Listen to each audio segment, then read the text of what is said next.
En ce début de soirée, le soleil nous livre ses derniers rayons.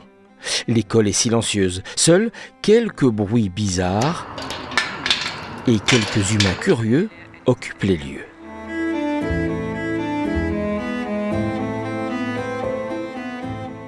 Cela fait 30 ans que les pipistrelles squattent une petite partie de ce bâtiment. Une véritable nurserie. Mais où sont-elles? Combien sont-elles? Répondre à ces questions, c'est l'objectif de l'opération de ce soir. Alors on vient recenser les chauves-souris observées depuis plusieurs années, qui se perdent habituellement dans les couloirs. Et là, Natagora vient nous rejoindre pour savoir combien il y en a. On les retrouve dans le couloir du 7e, mais elles sont probablement dans les parois au niveau des murs du bâtiment, quoi. Aujourd'hui, ils sont une petite dizaine de passionnés de chauves-souris. Bien équipés, très concentrés, le nez dans les étoiles, l'observation peut commencer. Eh bien, d'une part, l'intérêt pour nous, c'est toujours très utile de connaître leur nombre. En fait, identifier les différentes colonies en Belgique permettent d'avoir une estimation de la taille de la population de cette espèce.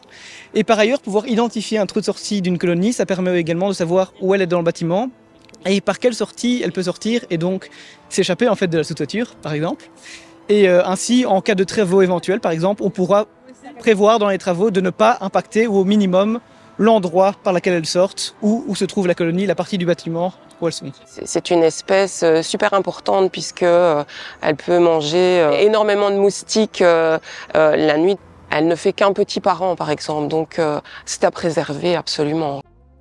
Ah, la chauve-souris, cette créature pourtant si étrange, si méconnue, tapie dans les ombres entre tendresse et horreur. Ça va sucer le sang, ça va s'attacher aux cheveux, alors que pas du tout. Il y a encore beaucoup de mythes qui circulent sur les chauves-souris, des mythes tout à fait faux. Mais non, les chauves-souris sont totalement inoffensives pour l'homme, totalement bienveillantes. Elles ne vont jamais griffer, elles ne vont jamais attaquer, s'approcher de l'homme en fait. Elles ont un sonar très perfectionné qui font qu'elles ne vont jamais commencer à se cogner par erreur à quelqu'un. On lève le camp, on va voir de l'autre côté du bâtiment. Apparemment, elles sortent de ce côté-là, elles viennent d'être observées.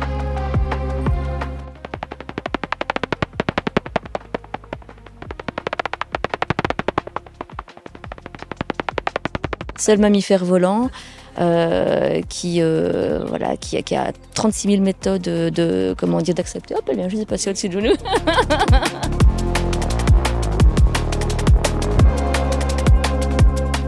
1h30 plus tard, il fait désormais trop sombre, beaucoup trop sombre. Il est temps de ranger le matériel pour un bilan assez mitigé.